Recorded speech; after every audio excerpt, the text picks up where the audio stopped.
Hi guys, we're back again, Alté Ldn podcast. We're back with our next episode, and it's Afia. Sorry. I'm so sorry, carry on. It's Afia, and it's That threw me off. I was like, what? Yeah, so it's Afia, and we also have Charlene. Yes, in the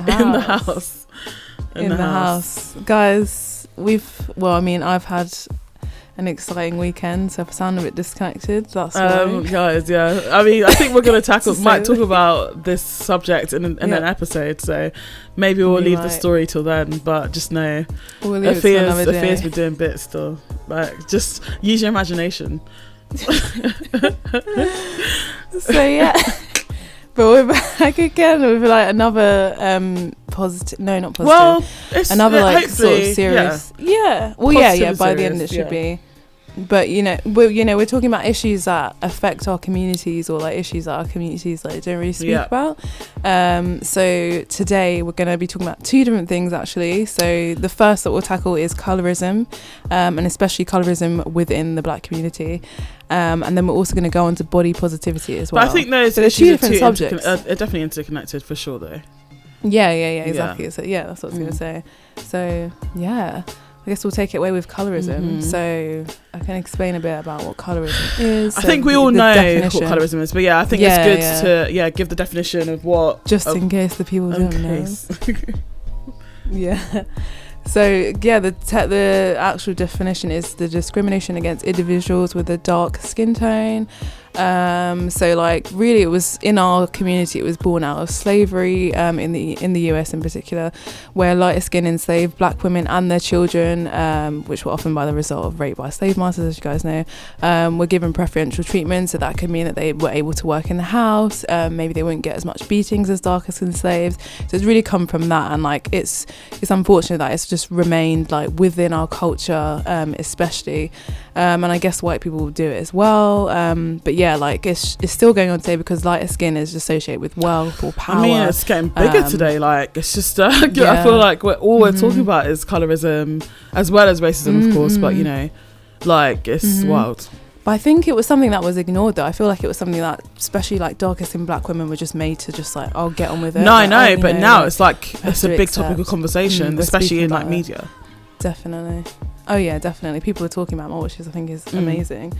I don't know, like how we should like actually what I would say is like from the beginning how colourism does affect. I'm going to talk from a Black woman's point of view, just because I'm sure you can relate, Charlene, as well. Like I don't know if I'm sure this will happen to you. I feel like any Black mother who's got Black daughters, they like try so hard to like drill it into them, like you're beautiful, like your hair's beautiful, you're like the things that you point out as kids, that your mothers just like try to instill confidence with you. I mean, that's what my mother did personally, like namely like with things like my nose. I'd be like, oh mum, like why does my nose look this way? Because you compare yourself to like your white friends, like why is my hair like this, why is my skin this colour? Like these are things that you'd ask as a kid, but like especially as a Black kid when you're not seeing anything that represents you. There's not that many Black dolls out there, there's not that many like Black girls on television that you'd see, or like in magazines. So like you're constantly that's why when Raven came about, we were gassed.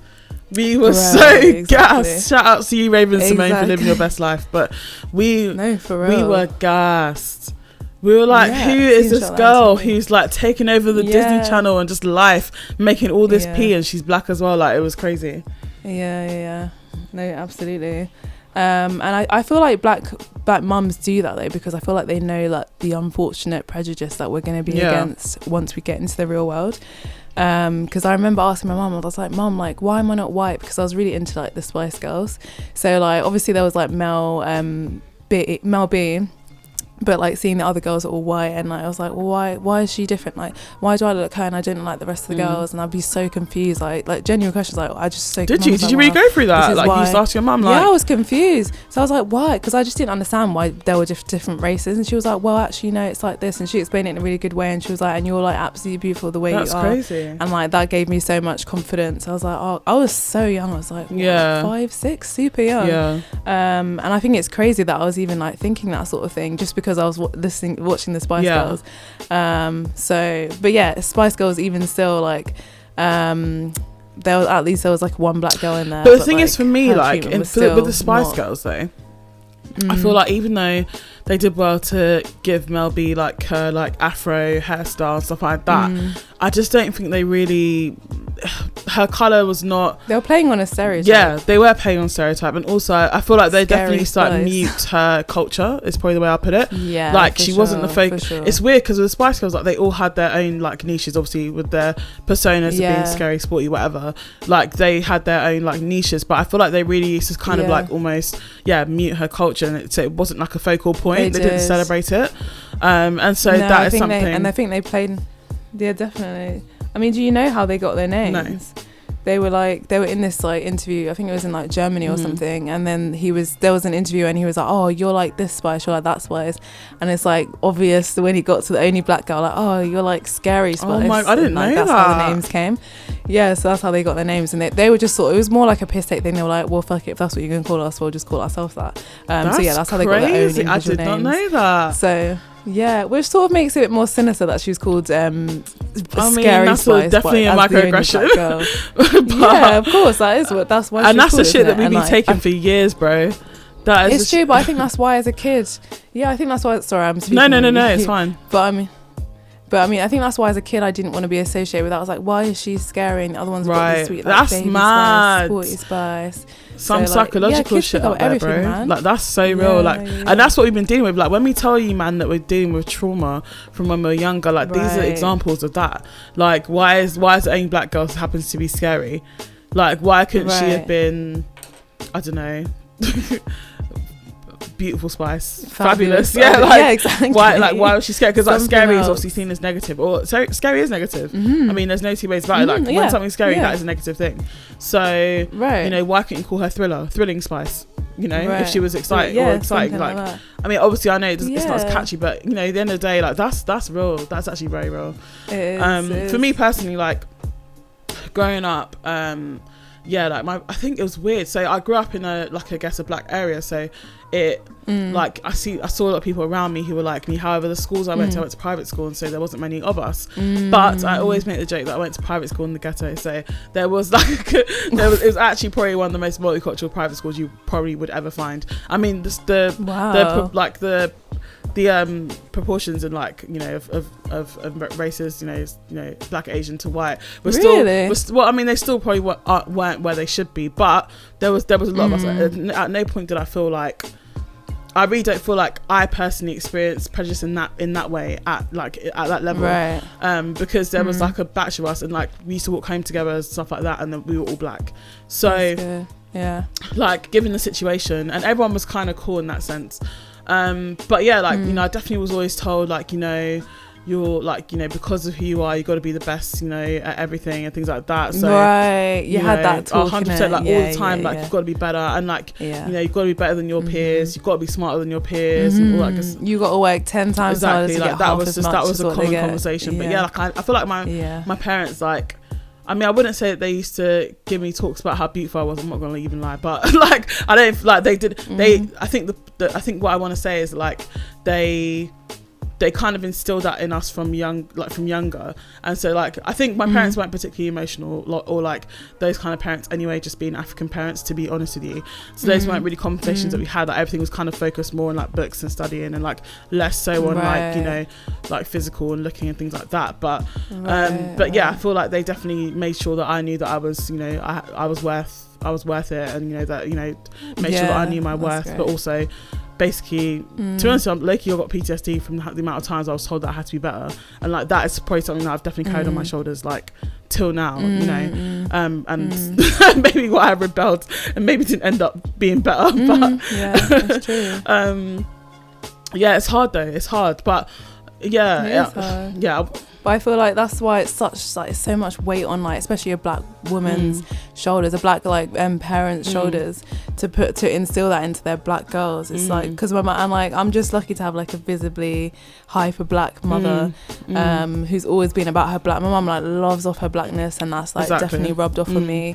So like yeah, I'm so grateful for that, but obviously not everyone is given that. So it is like, yeah, like you're saying, like we've got a lot of trauma, and like it does come to a point where you have to unlearn that, and some people unfortunately don't unlearn it, which results in colourism. Exactly. Because there's so many people who've got self-hate that still don't like the idea like, oh yeah, I'm a darker skin like person, like, oh, I've got to put that on other people, because that is like really what it is, isn't it? It's and to be honest with you, thinking about my thoughts, like, so these conversations that well, things that have sort of been mentioned in passing, like when I was thinking about like this topic before like recording, I was like, there's definitely times where you and I might have said like, oh, like we're similar toned in like in terms of skin tone, which is probably like quite true, but like why are we even talking about that? It wasn't in a negative way, but it was just like the fact that like, why are we even having to say that though, like you know, and there's definitely times you know, I can quite, you know, I'll put my hands up and say, I thought, okay, like, you know, this person is a bit darker than me, or like, okay, I'm not really that dark, or because like I was like, I guess, trying to make myself feel better, like in situations where I felt like, you know, my colour was being used against me, and like that's really hard, like you know, or for example, you know, there's things that I've said that, you know, my friends have taken like not well, or a friend's taken not well, because I went on holiday and I got really blick, and that's no word, blick is a terrible word, by the way, so I got really dark, I should say, and and I was just like complaining, because I was like, oh my god, like my chest is like a completely different colour to my arm, like no, like I'm too blick right now. And like my friend, who happens to be a dark skinned beautiful girl, was like, or woman I should say, was like, no, like that made me feel a bit uncomfortable, but it wasn't meant to take an offence. It was just like, I was like, I think I said something like, oh, I don't like it when like my face goes this colour or something like that, and it wasn't meant in an offence way, but it was more like, I think because it's my own insecurity of, you know. Yeah, I mean, it's just a conditioned learning, isn't it? Like, exactly. You're seeing like, oh yeah, if I'm darker, like, oh, I'm gonna feel like this, I'm gonna feel like that, and like that saying. But when I was younger, like, I definitely think that like, oh, I don't want to tan too much, you know, I don't want to get like too dark, and it's like, no, like, why am I even thinking about that? And it's only like recently, in like the past few years, that I've just embraced, like, I love my skin getting darker, because we are similar skin colours, but I love getting darker in the sun, and I embrace that shit, and like, it's so hard to unlearn that though when that's spinning in your head all the time. Like, you'll see adverts of like, if there are any black girls, there are certain skin tone, and like, you know, you don't want to be too this, too that, but yeah, I can see like how that conversation would happen between you and your friend, and like, I imagine you didn't mean it in that way, it definitely wasn't, but it's just like, it's so mad how subconsciously you say things like that and you don't realise how it can affect someone else. And obviously, you know, there's a really popular YouTuber, she's called Alté Ldn, shout outs to her, she's a beautiful black girl, woman I should say, and she just bought her house, so congratulations to her if she's listening. And she spoke about her journey as well, and she was actually in Jamaica, which, I mean, the colourism there is wild. I've not been there before, but I've heard so much about it, especially with like Vibes Cartel and stuff like that, who's literally another skin colour, skin lightening, and she, you know, she was on the beach with her friends, and like a man walked past her and was just like you don't need to be on the beach tanning, like you're already dark enough. Imagine. Stop it. Well, like, isn't that crazy? And it's like, it's another level when it's from your own people as well. Exactly. You know what I mean? Like, he was literally like, you know, you don't need to be on the beach, like you don't need to be tanning because you're like, you're dark enough, like you're too dark already. That's crazy. And like, listening to her speak about that on her channel, like, I was just like, she's like, you know what, I didn't even let it faze me. I've already gone through my whole self-hate journey, and I've got to a point where I love myself, and she's beautiful, and as she should. But like, it's just like, oh man, like, it's really difficult. It's really difficult when you see black people like, you know, discussing things like that, or it's all like, you know, bringing that up, and it's difficult. It's difficult. It is difficult. I mean, like, on the flip side to that though, like, let's talk about like what it's like to be lighter skinned. And by lighter skin, I'm saying like people who like, they're more like on the mixed race, or there's light skinned black people who are black, they're not mixed race, but they look mixed, but they're just really light. So like the benefits of actually being light skinned, like how that benefits them, we can see that in things like in a lot of industries. Exactly. A lot of people who people wouldn't deem to be like that talented getting further. Exactly. And do you know the mad thing about it? In all industries though. So like, even aside from like even the media industry, even in like you and I's day-to-day lives, we're like regular people, and I definitely feel like my colour has you know, has affected me getting jobs and things like that, for sure. And things like your name and shit like that, that's the whole other thing. But yeah, I mean this might be a controversial opinion, but this is my opinion. Like Georgia Smith, A lot of people have been speaking about Georgia Smith on Twitter, and I always see this conversation. She's buff, like, without a doubt. And when she first came out, I definitely thought she had talent, but I mean, like, she's not, the level that she's been put as is just not really where people, like, let's say, like, Miss Banks, for example, who's, like, super talented. Other darker skinned, like, musicians who are singers have not been put on the same level as Georgia Smith, who are, let's say, a little bit more talented. So, like, lighter skin does afford you more access to, like, bigger businesses or, like, better careers. It does afford you these things. Well, I think you're more marketable. Like, no matter what that's the problem. Yeah, exactly. Because the closer you are seen as to whiteness, is the more successful the business is going to think that you're going to be. Same with Beyonce. Obviously, Beyonce's got, like, so much talent, but would she be where she is if she was a darker skinned woman? Maybe not. She's incredibly talented, like, obviously. And interesting enough, actually, Matthew Knowles, her dad, actually did a lecture about that at Texas Southern University. He was like a visiting lecturer, and he was talking about the last 15 years in the pop industry. So bait people being Rihanna, Beyonce, Rihanna as well, and there was someone else, but I can't remember. But yeah, I mean, her dad herself, who was her manager for many years, was like, I don't know, like, if you look at her, he used to tell them to tan their skin, like, he'd be like, everyone tan their skin, but apart from Beyonce. That's one thing, I don't know if that's true, but that's something that I've heard. I don't know about that. I don't know about that, but what I'm saying is that he, you know, has definitely sort of spoken to, like, I guess the rise of Beyonce versus, like, Michelle and Kelly, you know. So. Right. Well, yeah, and they had equally the same amount of talent. I mean, they could all dance, they could all sing. Yeah, Beyonce was, like, maybe marginally better, but I mean, they were all still ridiculously talented. So yeah, for sure. And it's unfortunate. And, like, I know that you've got a few quotes from what people have said, like J. Cole in particular, about his lighter skin benefiting him. Do you know, what did he say? Yeah, so he did, like, an interview with, I don't recall which magazine. So it was with BT even. And he was like, it was more about how he might not be successful in hip-hop if he were dark-skinned, and so he said, you've talked about including dark-skinned women in your music videos versus all light-skinned women. The light-skinned dark-skinned issue certainly affects women in hip-hop. Does it affect men in hip-hop as well? So that was a question, that BT asked him, and he said, I can't say it for sure, but I just think that we're still in America, we're still Black Americans, those mental chains are still in us. That brainwashing that tells us that light skin is better is subconsciously in us, whether we know it or not. Still pursuing light skinned women. There are some women out there that are like, I don't even like light skinned men, and that's fine, but Barack Obama would not be president if he were dark skinned. You know what I mean? That's just the truth. I might not be as successful as I am now if I was dark skinned. I'm not saying that for sure. I'm still as talented as I am, and Obama is still as smart as he is, but just a sad truth. I don't even know if this is going to translate well onto text and people not hearing what I'm saying, but it's a sad reality. So I can only naturally assume it's probably easier for a light skinned male rapper than it might be for a dark skinned male rapper. It's all subconscious shit. Nobody's aware. I think that shit still subconsciously affects us. I mean, look at J. Cole, who is, like, obviously killing it, you know, one of the biggest rappers, light skinned. You look at Drake.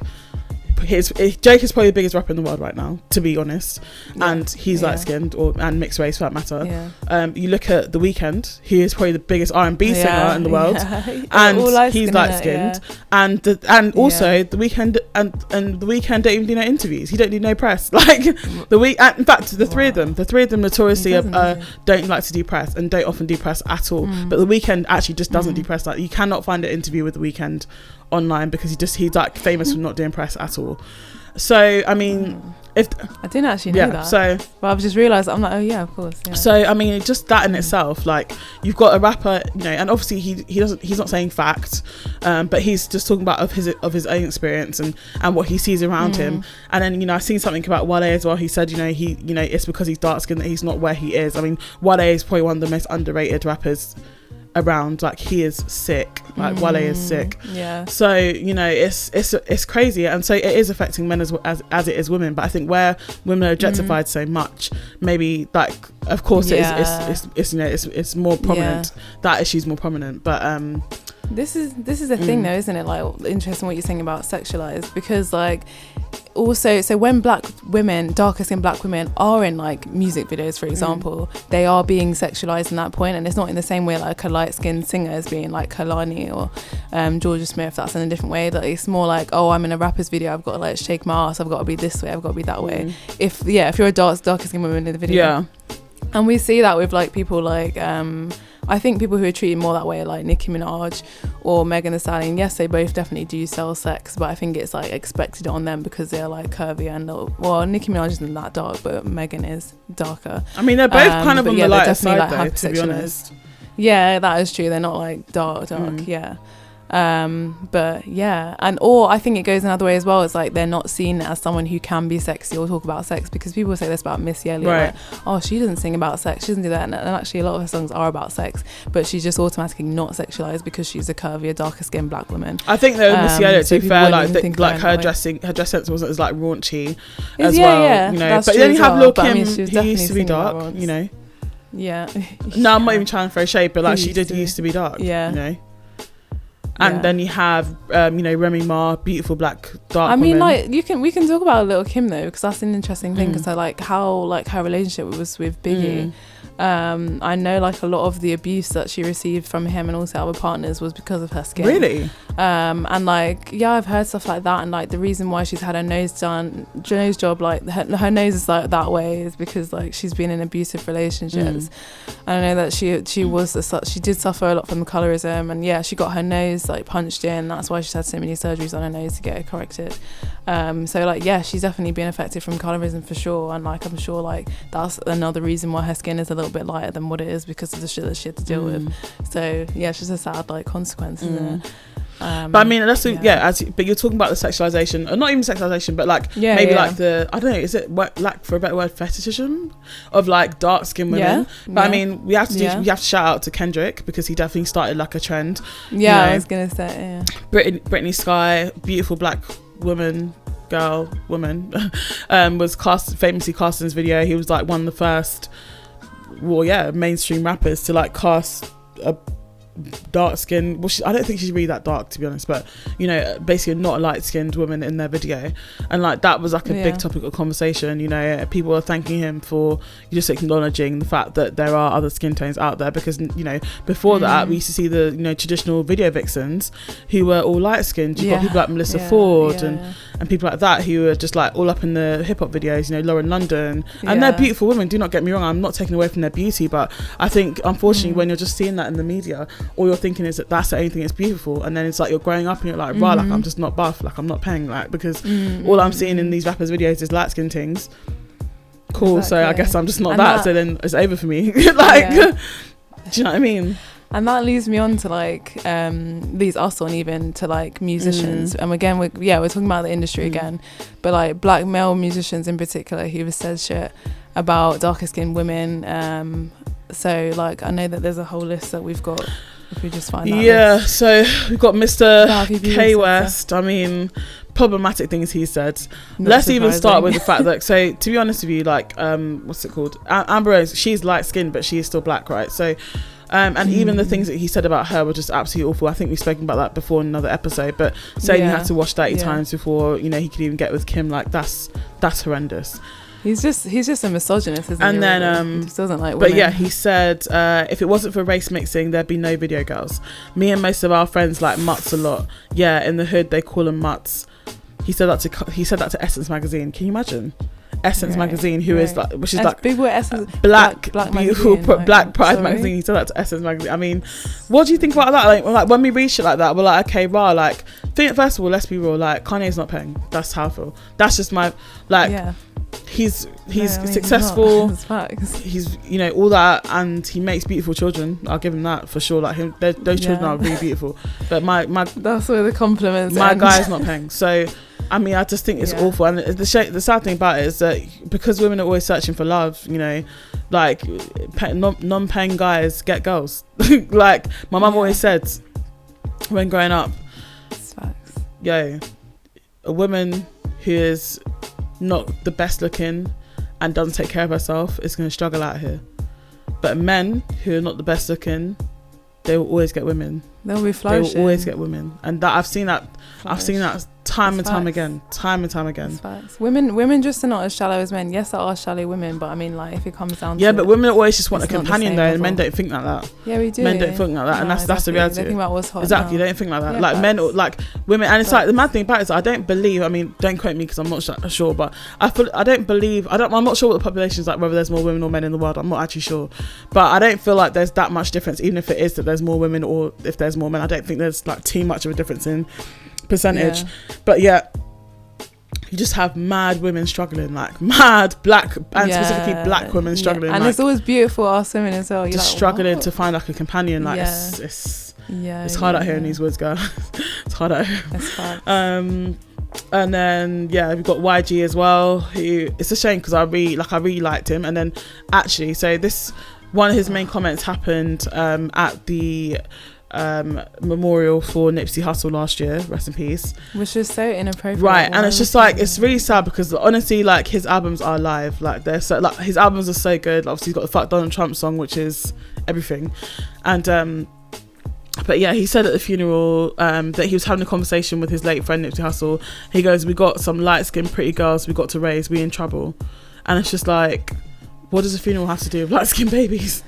Like, I do appreciate that he was sort of like, telling like a little anecdote, a little story, but like the way he positioned that, like the way he vocalized that was just awful. Like, it's just not appropriate. And so shout outs to Snoop, who came out afterwards and was just like, every black man needs a beautiful black woman to sit behind him. Like, I shout outs to Snoop for saying that, like, because he said that just after YG said that at the memorial. But yeah, do you have any other examples? Yeah, so it's just really what you just said then. So there was something that was posted on Twitter, and it was just basically talking about black men in the industry who have black wives, because people were just trying to say like, there's actually not that many of them. And then someone posted saying like, like, here's a list of people who were. And then this girl called Maya Moody, who's like, I think she's like a beauty blogger, who she posted basically saying, literally almost all of them are married to light-skinned black women, but that's a conversation for another day. So like, this list included, like, I think it was like Jay-Z, Talib Kweli. How do you say his name? Kweli. Yeah, Kweli. He was in the list. He took it personally, even though she didn't at him, nothing. There was like nothing, but he took it personally. Was going off talking about, it was like, I have respect for my wife, just she's a beautiful black woman, just like going in on this girl. And she's like, bro, like, chill, like, I wasn't even talking like to you directly, I was just saying like generally, like, it's just facts. Most of you guys are really, are going out with light-skinned black women, which is true, like a lot of people in the industry are, like, it's just facts. And like, he's been like going on at her since July 9th, so it's been like 7 weeks now. He's been like doxing her, posting her like details about where her family works, where she works, putting on like in Instagram, putting it on Twitter, and people making a great point, like, because a minute ago he was talking about Black Lives Matter. We all know like black women are some of the most unprotected people within our community. So if you believe that, why are you now doxing this 20-year-old girl who said something not even about you? And even if she did say anything about you, it's really besides the point. You're there harassing this girl for 7 weeks, and then he even went as far as to say, I'll continue for another 13 years if I have to. That's like, it's why. ridiculous. I think that's honestly mental illness, black women. Lie, because there's no other explanation. Well, it has to be mental illness, because it's not making sense. It's not rational behaviour. It's not rational at all. It's not rational behaviour. Like, for 7 weeks, Charlene, and every day he's posting something, and this girl's like, I'm so tired, I don't know what to do anymore. Like, this girl's going through it. And like, he's just recently been suspended from Twitter for the harassment. Don't know if the same is going to happen on Instagram, because he's still doing the same shit, but we'll see. But yeah, like, that's another thing as well. Like, as we said before, Megan Thee Stallion isn't necessarily like a dark woman, but she's darker than like a typical musician. People have been talking about her treatment now, with obviously she's come out confirming, yes, Tory Lanez is the person who did shoot me. A lot of people in the industry saying Megan's a snitch, Megan's this, Megan's that, and it's like, hold on, crazy. Do not ever. First of all, let's be clear, she took 1 whole month. She didn't say anything. Bro. She didn't take him to the police. She didn't do nothing. Not one of the. This nigga shot her 2 times in the foot. And she was sick about it. To her back. She was to her back, bro. That girl sucker. you are a sucker. Yeah. Like, a sucker. Pathetic. And like the thing is, what's so sad that she said, she was like, even amongst all this, even after I've just been shot in my fucking foot twice, I was still protecting this guy, because that's no, but also she was shook as well, because she was like, yo, these police, we're black people. These people don't want to hear nothing about no black people with no gun. She was shook when she went to, she said the police were treating her so badly when she went to the police station. They were treating her badly, so she was like, I'm not going to snitch on this guy. And then like, now, because she knows the situation, like we're literally processing this right now. And so I'm shook. Literally right now. Shook. So like, she wasn't gonna be like, oh yeah, Tory Lane's a black guy, he just shot me in the foot. Like, that's not gonna go down well. They all would have been shot in the car. Like, you joking? So like, yeah, it's the fact that she had to think of like putting him first before herself first. Because like, if it was a white woman, there's no way she would have been like, hold on, it was Tory Lane. She'll be out in the street, because people are like, if you did it to Kylie, people would believe her straight away. She would have been on the blogs from time, being like, yes, this guy shot me, Tory Lane shot me. He would have been out of the country, he wouldn't be able to come back to America. Everyone would be on Kylie's side. There'll be no like doubts, if, buts, whatever. Like, it's like, why is the treatment from her different? And the fact that she was protecting him as well as a black man, and she's still getting shot on, like, it's fucked up. It's really fucked honestly up. Like, that really hurts me, because like, how can you tell me that I'm snitching when someone harmed me? He did something to deliberately harm me. Are you crazy? But it wasn't. Yeah. And it's not even snitching. It's for the fact that he came out and he was lying about it, because she was like, I wasn't going to say anything, but you're coming out lying and denying everything. I want to set the facts straight. That's the only reason why she came out. She didn't have to do that, but he was going on about some nonsense. So yeah, it's fucked. Listen, at the end of the day, really like we're protecting them, and they don't even protect us. This is just a little sidebar. You have a footballer, big boy footballer. He was called Emmanuel Abuyi, I think that's how you say it, and he played for Arsenal. So big boy footballer. He's from Ivory Coast, freshy Ivory Coast. This guy came to the Western world. He was like, nah, obviously I need to marry a white girl, a white woman. Married the white woman. The white woman now has divorced him and took everything. Hoi. This man is now homeless. He is homeless now. He is homeless. He was a big boy Premiership. You know, in Premiership, people be earning like 200-300k a week. Like, enough money. He's a big boy. So he didn't sign no prenup, nothing. No, and look what she's coming. She's taking everything. Listen, and we're sitting here trying to protect you people. And then we have things like that where you man just treating us so madly. Like, you didn't want to look at no black woman. You didn't want to look at no black woman. You had a black woman, and then you thought, okay, cool, now I'm in the Western world, let me come get your white thing. Yeah, I don't need. Yeah. Fuck that. This happens a lot as well when they get successful. Why is that? Fuck that. Oh yeah, you've had that black wife who supported your whole career. Oh, I've got successful now. Let me find myself a light skinned woman. What's that about as well? I don't. Please help me understand. And then you've got the biggest coon of them all. Fucking Kodak Black. First of all, if anyone tells me that I don't even listen to Kodak Black. I can't understand what he's saying. So I don't personally listen to him. And to be honest with you, no black woman should ever listen to him, because if you're telling me things like, wear them yellow bones, don't want no black bitch, I'm already black, don't need no black bitch, are you mad? He doesn't, and he's famous for not wanting to date black women. Like, famous for it. Okay. I think he's still in prison. In the moment. But yeah, like, it's just crazy. Like. And isn't he like getting done for sexual assault as well? I'm not sure what it is. Yeah, I don't know. He's doing bits, but like, it's crazy. Yeah. It's crazy. Fucked up. I mean, speaking of that, I think we've spoken about this so many times now. The infamous. Well, he's infamous for his quote about. Wait, did you say infamous or infamous? Man said infamous. No, please leave me. Today is not the day for correction.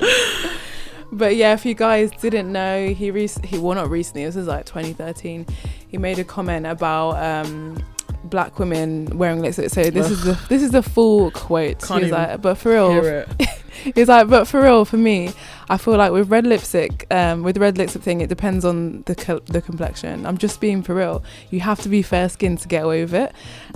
Just like if you were to wear like fucking, for instance, I don't know, what do black girls have that fair skinned girls can't do? Purple lipstick? No, that looks stupid on all girls. Purple lipstick guys, like, what the fuck? That was the whole quote. So yeah, with that, he's basically saying that you got to be light skinned to wear red lipstick, and yeah, darker black girls. We haven't said, but we're talking about A$AP Rocky, by the way. We not share his name. I think I said. Did you? I had infamous, and I think I got too gassed about the fact you said infamous. So I was like, wait, maybe I didn't. A$AP Rocky, yeah. I don't know. Nah, but like, A$AP Rocky. It's such a shame. And Charlene, like, he's not light skinned either. He's dark. He's dark. But he's not light. Yeah, so this is the thing that's wild. A lot of these people who say this shit are dark-skinned black men themselves. So you're just hating. Like, you're self-loathing. That's what you're doing. It's the self-hate. It is the self-hate, because I can't understand. Like, and the thing is that Tiny Temper said some shit like that as well, and obviously his wife is straight up. I think she's white. I've met his wife's sister, which is so random, but yeah, they're like, do you know how much money his wife's family come from? They are dirty rich. Like, it's billionaires rich. I don't want Tiny Temper to say. I've met Tiny Temper before. I don't want Tiny Temper to see nothing. You've met him. No. I don't want no one to say. I don't want him to. I don't even care. Tiny Temper should just allow that, because you're wild. You're absolutely wild. Like, you're from South London. You're from South East London. From the fucking Plumstead. You're from Plumstead. Yeah. You're literally from South East London, from the fucking ghetto. And how dare you? How dare you? How dare you? Rubbish. See, and can I just add to what ASAP Rocky then did come out, and then he tried to like backtrack, and like what he said is probably just making it worse. He was like, black girls just, oh man, they went crazy. They just took it how they took it. This is actually my second time talking about it, because I really don't really look at it as an issue. Yeah, obviously for you. If people get upset at that, then I think it's petty at the same time. It's like, damn near, it's like they damn near want to Rick Ross boycott me right now over some lipstick controversy. Black girls, you know how sensitive they are, but they are sisters, man. It is what it is. I come from a black home, so I know how sensitive black women can be. Can I just talk about how problematic that whole first of all, don't tell me about how sensitive I can be when you're fully like dissing me. Are you mad? Are you actually mad? In the same breath as saying that you're just sat in my face that we're your sisters, you're like, oh, but actually your man are just too sensitive. Like, no, you're done. Wild. You're actually done. And that's why I can never forgive him, because every time I look at him, like, you're so buff, but I'll never forgive you. I know, it's ASAP, when we spoke about him in our painting episodes a couple months ago now, and like he peng, and I also love his music, and it's really hard. It's really hard, like, because you know his first album was Litty, and for the second album, for the night, for being polite, it go like. It's really a shame. And it's like, how many people does one have to boycott? See, I'm not even like a cancel person like Afia is, guys. Like, I'm really not. Like, Afia is like, no, you're done out here. I'm a bit more forgiving. But these men make it so hard for me. Like, but that one, no. And the thing is, though, he's dated black women, light skin, but black. I mean, from what we've seen anyway, I don't know. Wait, who has he been out with? Chanel Iman. And then he's got who went out with Justine Skye, and that's Gold Link. Gold Link. Who else did she go? Oh no, she went out with Kylie's man, and fucking Travis Scott. Justine Skye briefly went out with Travis Scott. Then I mean they say that he was doing a thing with Kendall. Who knows? I don't know. But actually, wait, I swear. I think YG actually confirmed it though on the Breakfast Club, I believe. You know. I think he said something like that, because apparently there's like, I don't know. And then also he went out with some other model who's like, black but light skinned. But you know, someone made like a good point the other day though, like because like a thing that's been happening recently on social media is like a lot of people with naturally ethnic features, mostly like Middle Eastern girls who, like, if you look at the Kardashians, are actually trying to emulate, have been accused of like copying the Kardashians, or like Kylie Jenner namely. And this girl made a good point saying like, actually I was born with this face, whereas Kylie Jenner painted it 4 years ago. Which is facts. And this is the thing though, like these black men want to go out with women who are trying to emulate ethnic people, but then they want to go out with ethnic people. But they don't want to go out with actual ethnic black girls, and it's just so wild. Doesn't make like, you know, Kylie Jenner famously, she got them plumped or whatnot, and it's just like, my lips have been big from day. Like, I was born with these things, and we used to get cussed for it. This is the thing. If you're a dark skinned black girl, or like, people used to say vulgar ass things. Like, I remember I was on Instagram. I put a picture up of like just a selfie or something, I think, and then some randomer like commented saying like dick sucking lips, and I was just like, what the hell? Like, what? Like, come on, like, come on, people. We've got to be more original these days. Honestly, it's just nasty. But yeah, no, I mean the colorism topic we can go on for about a long time, but it's just like we got to do better. I mean, what I will say, and you know, there's obviously a lot more prominence. You know, people talking about it a lot more, and you know, even in like Hollywood, in terms of like acting and things like that, you know, they're talking about having a lot more representation on screen. We've got amazing actors and actresses right now. you know, R.I.P. Chadwick Boseman, and we had like Lupita Nyong'o, Denai Guerrera, Michael B. Jordan, Kerry Washington. Like there's so many, and you know, and also look at our English people as well. Oh yes, of course, Dave Olawale. I don't know how to say his name. I'm so sorry. Also my guy from Star Wars, John Boyega from fucking Skins, John Boyega, Daniel Kaluuya, Letitia Wright, that's my guy. Letitia Wright, yes. Yeah, no, British people are killing it right now. They're still not doing it for real, they actually are killing it still. So you know, we are. I mean, it's a slow process. I'm just hoping that we move forward as a community. Yeah, I just don't know what I mean to keep talking about it though. That's my. And so what I mean is what I mean is we need to talk about it because it's an issue. What I'm saying is that I think we got to be honest. But we also need to, a lot of people don't want to be honest. True, but I think we need to stop talking about. What I mean is like as a whole, like let's stop talking about what colour people are. It doesn't make sense. Like why do I need to know that you've got a beautiful light skinned woman at home? You just got a beautiful woman at home. That's it. Exactly. Or why do I need to know that you've got a beautiful dark skinned man at home? You just got a beautiful man at home. That's it. Like I really don't think there's a need for that extra adjective. Like it's just not necessary. And also if you men that are hiring out there, like look, dark skinned people are just as smart as light skinned people. It don't matter. Like it doesn't go by that, because I know dumb people in every single skin tone. So do you know what I mean? Like exactly. You know, or like lazy people every single skin tone. So really and truly it doesn't go by that. Let's talk about people's integrity. Let's talk about people's personality. Let's talk about people's work ethic. Let's talk about people's dedication. Like let's talk about people's responsibility. Like we don't need to be distinguishing against skin color. It doesn't make any sense. Like it doesn't make any sense. So yeah, in terms of that, and that kind of leads us, I guess, nicely onto like body positivity.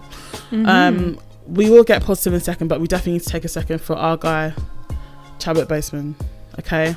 Because he was an icon, and before his sad passing on Friday the 28th, Friday 28th of August, he was already an icon. People would already say that before he passed away. For those that don't know him, which I mean I'll be shocked if you don't, but he was in Black Panther. He played Thurgood Marshall in Marshall. He played Jackie Robinson. He was like one of the first black Major League Baseball players in the film 42. He also played James Brown in Get On Up. He's been in some seriously iconic films. I mean, Black Panther did like $1.4 billion, like one of the biggest films ever in world history, you know, with a majority black cast, which was excellent. Which is ridiculous. Excellent. And I think the legacy that he's left behind, like little black kids were able to see their first black superhero on a big screen, and like that's never been done before. Like you see little black kids playing with black. We can't say that it's not been done before, because as he also admitted that you've got Wesley Snipes in Blade, but Blade wasn't really true. But yes, true. Not a superhero. But he was, on a Marvel level. So, but I feel like he just did so much for us. Not only was he amazing actor, a real thespian, he was also such a beautiful man, and like really like just beautiful. He's just about black people, beautiful man. Really like I watched tons of interviews of him, like just when they were doing press for like different films, and like he always just spoke so eloquently, so beautifully, and like he really kicked down stereotypes. Such an infectious love. Exactly, like like proper like, and that smile so with his beautiful gap tooth, his beautiful, like honestly just and his hair was beautiful too. And honestly, obviously rest in peace to the amazing, rest in power in fact, to the amazing amazing T'Challa in my heart, Chadwick Boseman. And but with that, and he had 43 impactful years on this earth, and so for that we definitely have to cherish those times. And shout outs to his family and friends and whomever, like but just know as well, like as fans, like you do have a right to grieve as well. Like for me personally, when I heard the news, my eyes were watering, because I just it's just really sad, and I really loved him, as sure Afia did and everyone else did too. So don't feel like you're, it hit a lot of people so hard, honestly. It really did. And I think like guys, we have to remember as well, as black people, we're going through such a hard time as it is. It just seems like we're getting bad news after bad news, especially because he was like an activist. Yeah, and no, because he was just such a positive light on the community. Because I just remember last year, like, I always talk about Twitter, but like on Twitter especially, there was so much energy around like Black Panther. Oh, have you seen it? Like the jokes, like, you know, when black people love to do jokes together, like we always bust and joke about Black Panther or whatever, and like it was just such a great like thing for the community and how positive it was. It was so great. So to like have had something like that taken away from us, I mean, obviously the memory will still be there, but like to have someone like him like taken away from our community, he was so positive, like such a light to us. Like it was just it's really hurtful, and honestly, I can understand really hurtful. So black people taking listen, I read something on Instagram the other day where it's just like cultural loss, and like that's what it is, like a cultural loss, and it's okay to feel that way. And so like shout us if you want to you know, decompress or whatever. We also always post like positive things, so definitely look out for things if you want to just like some resources to, you know, help with the mindset. But like it was definitely a loss, but rest in power. And if anything, I hope everyone can take away that you have to live in the now. You have to put your best foot forward. Don't wait to do what you want to do. Literally just go for it, because this man had stage 3 cancer and still managed to film all those Avengers films, Black Panther, as well as all the other films he did, you know, 21 Bridges, and like all those films. He was already diagnosed with stage 3, and at stage 3 you only have 40% chance of living. So he was already diagnosed, and then obviously it escalated to stage 4 at some point. But this man did so much in that time. He was an advocate for St. Jude's Children's Hospital, which is like kids that have like rare forms of cancer, and there's lots of things going on about that right now. So everyone, live for the now. We love you. We love our black people. You know, rest in power, Chadwick Boseman. You will definitely not be forgotten. However, with that, I want everyone to think about what happened recently with him before we knew, obviously, that he was diagnosed. You know, he did an Instagram live where he was looking quite slim, and also was seen out and about walking around, and he was looking really quite slim, and people were just making such awful comments that he actually had to stop the Instagram live, and he had to take down some pictures where you're looking slim and like and turn off his comments because of the scrutiny. And it's like all those people that decide they want to talk, I hope you realize now that you don't know what people are going through. You do not know. You do not know what people are going through. And why do you feel like you have why do you feel like you can talk about anyone's appearance? I hope you guys really learn your lesson. I don't wish bad on anyone. However, I do believe in karma. And so I really hope that you realise that sometimes you just, no, not sometimes, all the time, you don't need to say anything. We might think things in our mind.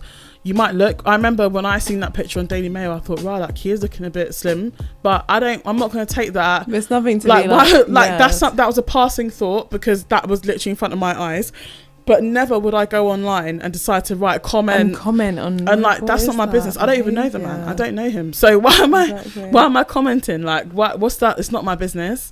So you know, I hope you guys are all ashamed of yourselves. I really do. And that's just, we just got to do better. We've got to do better. This man in his last days, he didn't have to do that. This man already had money. He didn't have to carry on and entertaining us, but he did because he wanted to. So you man should be ashamed of yourselves. And on that as well, I think it's also that people were not entitled to know his status exactly as well. Because like so many people are like, oh, like I wonder why he didn't say anything, because he wanted to live his life happily there's and to many the fullest. reasons. Every single conversation, every single interview. Maybe he was thinking about, he could have been thinking about like disability prejudice as well, because a lot of times if you disclose this stuff, people are not going to hire you for jobs. So if people know about this stuff, then like he's probably like, well, why would I even do that? Why would I put that in people's heads? And then people would do it like sympathy, like, oh, he's doing this despite having cancer. And it shouldn't really be about the fact that he had cancer. It's about the fact that he was just doing all these great things anyway. Oh, and he had cancer. So I'm guessing that he just didn't want that to like be overshadowing like what he is actually trying to do. Like it's great what he did despite the cancer, but the cancer shouldn't be put into that. But also that's besides the point. But we definitely every single interview, everything would have turned into that conversation. So I completely understand why he didn't do that. And it's not our business. Oh yeah, for sure. It's not our business. No, exactly. This is the thing though, like with that said, though, there's just so many times that's happened to people though, when they're like, people are like, oh, you've lost weight, or oh, you've gained a bit of weight. Like you just can't make comments like that because you don't know what people are going through. Maybe someone's lost weight because they've been through like a really bad breakup, or like they're just depressed, they've lost loads of weight. Maybe someone's gained weight for the same reasons, or whatever they're going through mentally. You don't know. So like it's best to keep comments something as personal as body size to yourself. it's not anyone's business. And but yeah, obviously, like sometimes you have your close friends, and you might want to disclose that, or maybe, you know, that's a conversation that you're used to having with your close friends. You know, oh yeah, I'm working out, or I'm trying to get fit, or whatever the case is. Then, you know, that might be something that, if you know people's boundaries. Right, exactly. But it's about boundaries, and like that's something that in this world we're struggling with, especially with the rise of social media and like just the accessibility to everyone. Like there's just no fucking boundaries. People ask me all the time why I don't have Instagram because of this. I don't have no social media because of this. Like it's like I can't, me personally, I realized my mental health was just in so much jeopardy that I just couldn't do it. But with that in mind, positivity. So we've got some great people. I want to shout outs to our girl Neo. I'm going to give that one to Afia because that's her babes. Guys, if you don't know, she's just so buff. So she's like this like curvy she's a model basically. Yeah, she's a model. And actually why she like threw herself, she was thrown into the limelight because Future actually told her, I don't want any fatties in the club. And everyone was like, who's this girl? Who is he talking to? And then it was her. Wait, what do you mean? What, in person or what? Yeah, he said that to her. What? Did he say that? Wait, they were trying to go to a party. Let me just go. Oh my days. Yeah, so they were trying to go to Future. Oh, I wish I didn't close it. Don't want any. I didn't know that. Yeah. Because she's really popular now. So there was like, the girl, so she basically put up like a post on like her Instagram and was like, oh, I've just got the news. Future said, because she was trying to get into a club in Miami, and apparently like the bouncer or whatever said Future doesn't want any fatties in the club, and like turned her away. And so she put up on Instagram, and I think he came to say something about it. Yeah. So like that's sort of how. Did he respond? No, let's see if he responded. What did he say? He must have responded. Well, Future responded to the claims on Friday night saying that he loves all women. Lol. I mean, it doesn't really say anything, does it? But I mean, he's probably said that then, hasn't he? But anyway, yeah, she's like gorgeous. She's a model. She was in like Normani's motivation video. Super body positive, and like just shows that like I don't have to be like fucking whatever size to be seen as sexy, because she is just exactly that. She does like lingerie, like she's just buff, man. Like look her up on Instagram. It's NA0 underscore, right? I think. Something. Yeah, I think something like that. Also, like speaking of that, Lizzo, like super body positive. And what goes so great about seeing her in the industry is like you literally don't get anyone of her size in particular like that, like being like that big as she is. Like she's a huge artist. And like it's really great to see that this year, and I know that she's given a lot of confidence to girls who can like. I think see before that though, her, like I guess people were looking like they were saying like Meghan Trainor. I remember when she came out, they're like, yeah, she's like, of course, not skinny like everyone else, but I mean, she was regular to me. I'm not gonna lie. She was still. That's what I'm saying. I was gonna say there's two different. This goes into like slim thick though, because I think there's two different types of like being curvy, and there's the acceptable one by society, and then there's the one that isn't so much. I feel like back then Lizzo's one wasn't so much, but Meghan Trainor was sort of on the cusp. Like she wasn't like big, but she wasn't like, you know, small. Right.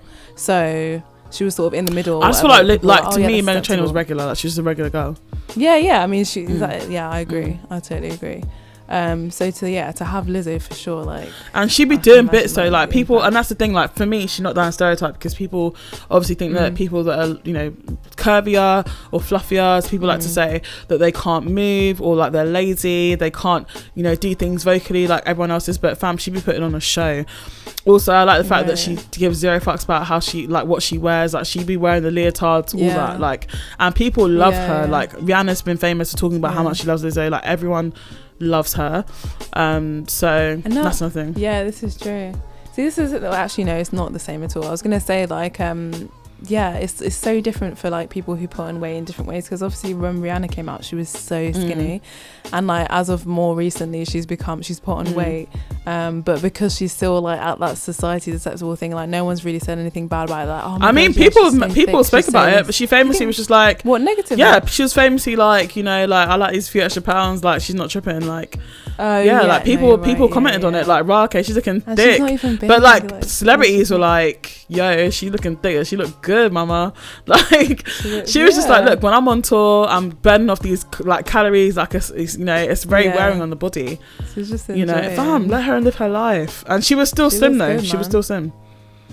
Yeah, exactly. She was still slim. Bigger thighs. But yeah, no, and it's just I think with this as well, I think what people need to understand is that what I do agree with is being healthy. And when I say being healthy, as in like, you know, making sure you're eating like healthy, you know, and you know, of course you're gonna have like what you want to eat and things like that, but you know, having your veggies and whatnot, you know, obviously working out is also good for the soul. And for me personally, I found working out as like really good for like mental health and making me feel like way better. And people used to tell me that all the time, and like, oh, you know, like you should work out just like because like it really does help with your mental health, and like you'll just feel like a lot more positive, especially at a time where I felt like, you know, in that sort of depressive state. And genuinely I can wholeheartedly say that it made me feel so much better, like and then obviously the physical benefits are the physical benefits. But no, so I think let's be clear, like Afia and I are not saying that people shouldn't be healthy, but what does healthy look like? There isn't this is the thing though, people think that healthy can only be one thing, like, oh, you've got to be skinny to be healthy. Like, it's just not true at all.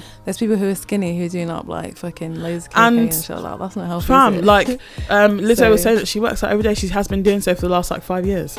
She puts up videos all the time of her working out. So like, what's the problem? Because how do you think she's able to be on stage for an hour and a half singing and dancing? Well, exactly, you have to be right, exactly. Like Is it just because I mean, you know, and we can't talk about body positivity without talking about Ashley Graham, to be fair, because for me she was kind of like the big sort of push that started with, you know, being one of the first plus size women to be on the runway during like New York Fashion Week, and also being on the cover and even still isn't like she's not like, you know, she's not like over, like she's not big size. So even then, I mean, she's like average size for a woman, literally. And you know, being on first women COVID women, as they say, plus size women, to be on the cover of like Sports Illustrated and also Vogue. So yeah, you know, but I just think that beautiful comes in all different shapes and sizes, all different colours, all different beings, you know. And I think that if we spent a bit more time, you know, saying things that are positive than negative, our world would just be in such a better place than it is now. Like right now, as Afia rightly said earlier, black people especially have just been taking hit after hit after hit after hit, and it is hard, I'm not even gonna lie, like it is hard, like your heart really be aching, like, you know. And more people, I think like with creatives as well though, I think like creatives, it's our job as well to sort of like change these things.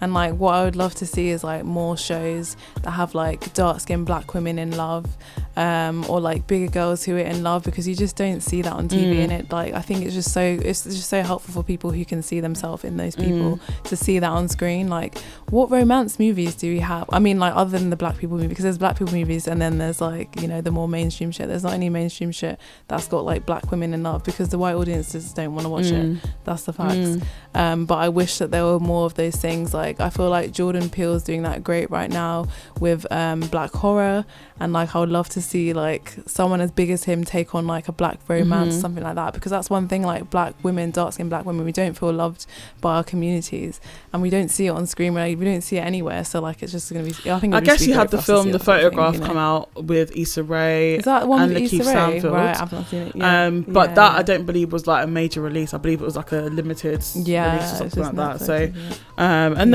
there's been a few, but like in terms of like mainstream, I feel like we're just not as, I guess, you know, Hollywood didn't see us as a marketable, you know. Then you had things like Moonlight as well, you know, that was big. And so I guess they're dotted around, and you know, I guess, you know, things are starting to improve in a certain sense. Wow, someone's in your background beeping up the thing, bruv. but I completely agree with what you're saying. You know, I just know that we love ourselves, we love each other. I love black people. Afia does too. She said that, you know, we love our blackness, and no matter what colour we are. You know, my face might be slightly different shade to my arms, but it's all good. Like, it's all good. Look, man, black is beautiful in all shades. That's what I believe, and I'm sure you do as well. Exactly. So that's it. I just want more of us to realise exactly. And in terms of shape size as well, like, we all are all beautiful, bro. Right. So I think that kind of brings us to a nice end for today. It's been a hard one, but it's been a hard one. But you know, thank you so much for listening again. You guys have been great.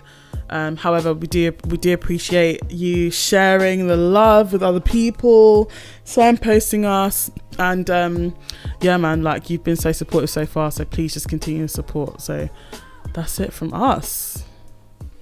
Right, guys, thank you for listening. See you next week. Bye.